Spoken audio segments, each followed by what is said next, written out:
HD.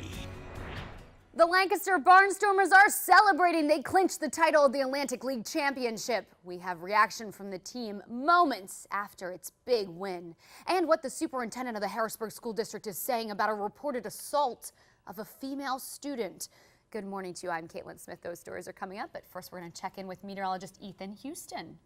We've had some passing showers during the overnight hours, but actually start to see some breaks in the clouds and the rain. Finally. Yeah, it's finally going to be starting to let up here within the next hour to an hour. Robert is calling for another resignation in the state's porn email scandal, but he might not get it. State Parole Board member Rundy Feather sent a letter to the governor regarding the request.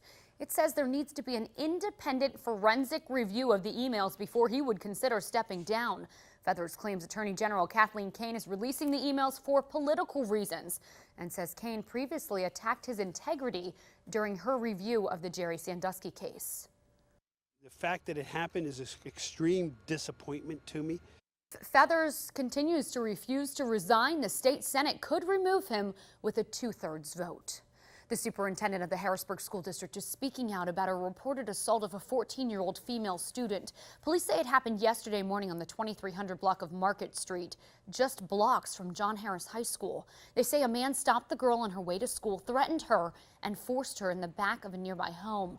A neighbor called police after finding the teen disoriented. The superintendent, Dr. Sybil Knight-Burney, called the assault concerning and says the district is working with the police to find the person responsible. Apologize for that video there.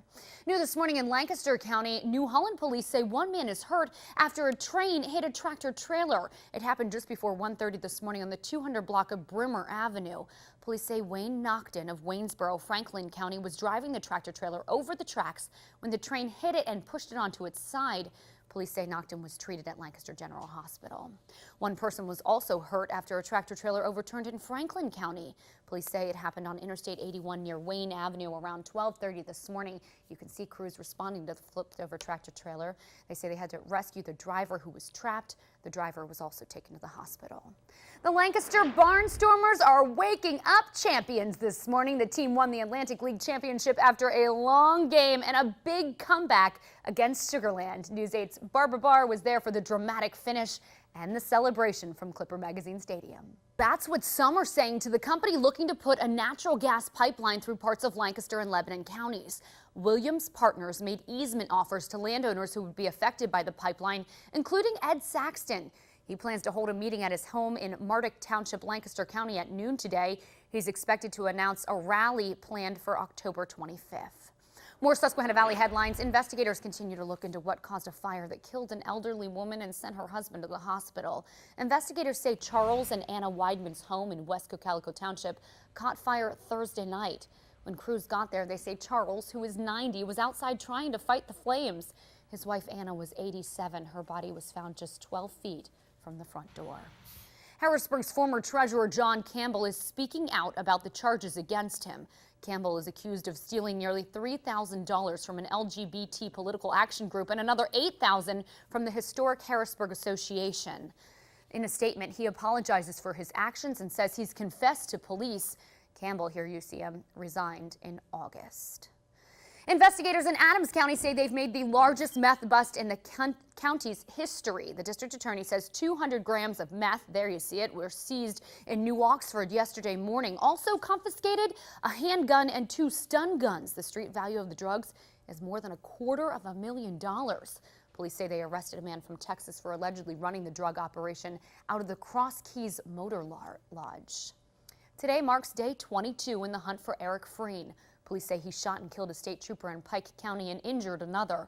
Residents near the search area in Monroe County, where Frein's parents live, are nervous. Tactical teams say they discovered a campsite with clothing, food, ammunition, and 2 explosive devices believed to be Frein's.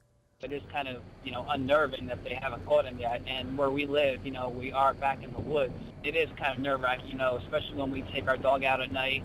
Always have to, be vigilant of any, sounds that we don't recognize out in the woods and whatnot. So, and my daughter is only 4, so we really can't, explain anything really to her.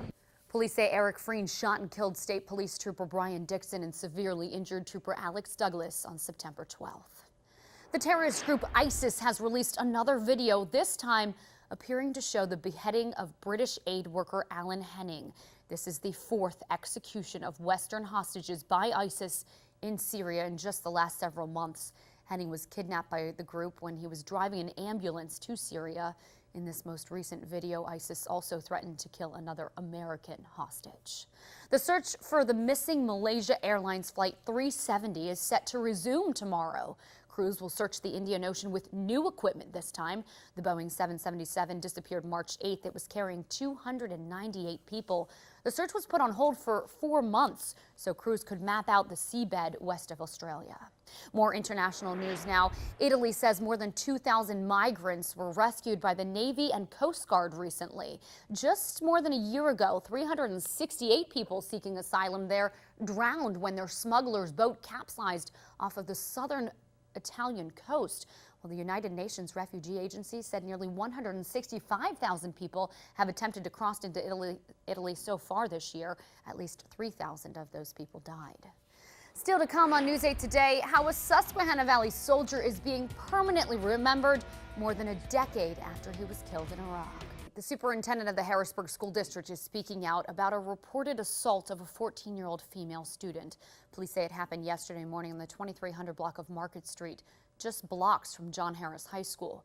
They say a man stopped the girl on her way to school, threatened her, and forced her to the back of a nearby home. A neighbor called police after finding the teen disoriented. The superintendent, Dr. Sybil Knight-Burney, called the assault concerning and says the district is working with police to find the person responsible. New this morning in Lancaster County, New Holland police say one man is hurt after a train hit a tractor trailer. It happened just before 1:30 this morning on the 200 block of Brimmer Avenue in New Holland. Police say Wayne Nocton of Waynesboro, Franklin County, was driving the tractor trailer over the tracks when the train hit it and pushed it onto its side. Police say Nocton was treated at Lancaster General Hospital. One person was also hurt after a tractor trailer overturned in Franklin County. Police say it happened on Interstate 81 near Wayne Avenue around 12:30 this morning. You can see the truck on its side there. Crews say they had to rescue the driver who was trapped. The driver was taken to the hospital. The Lancaster Barnstormers are waking up champions this morning. The team won the Atlantic League Championship after a long game and a big comeback against Sugarland. News 8's Barbara Barr was there for the dramatic finish and celebration from Clipper Magazine Stadium. Commitment 2014 political coverage this morning. More on the fallout from the pornographic emails received and in some cases sent by top state officials. 2 people have already resigned. Political analyst Terry Madonna is here to talk about why a third refuses to resign. Of course, we're talking about State Parole Board member Rundy Feather. Yeah, well, here's the situation. You know, first we've got 80. We know that 8 emails out of, 8 individuals out of scores and scores received and or sent these sexually explicit emails when they were working in the Attorney General's office, when Tom Corbett and his successor Linda Kelly were in office, in the AG's office. We didn't even know whether they opened them or not, so we get 8 of them. Then the governor steps in and says, well, I want to know who else was involved, so he gets some additional emails. Then the Chief Justice of the Supreme Court says, I want to know if anybody in the judiciary is involved. So we find out that a member of the judiciary on the Supreme Court, Seamus McCaffrey, sent 8 sexually explicit emails, according to the Pittsburgh Post-Gazette, but from his private computer. This whole situation begs for an independent investigator, Katelyn, just as we had on the question of whether Tom Corbett, when he conducted the investigation of Jerry Sandusky, whether he held up on it until he got elected. We need an independent investigator. Get the whole thing out. We don't have lots of names. We don't know who opened them in many cases now. In some cases we do, and who forwarded them. Well, do you think that we will get that? Of course, that is what Rundy Feather is asking for. He's saying, I'm not going to step down until we have this review. Do you think that will happen? I doubt it. I mean, here's what I think is likely to happen. It'll be drip, drip, drip. But, I mean, I have a question. If somebody sends you an email and you don't even open, it goes into your spam folder. You may not even know it's there in some cases. Should your name have been put out?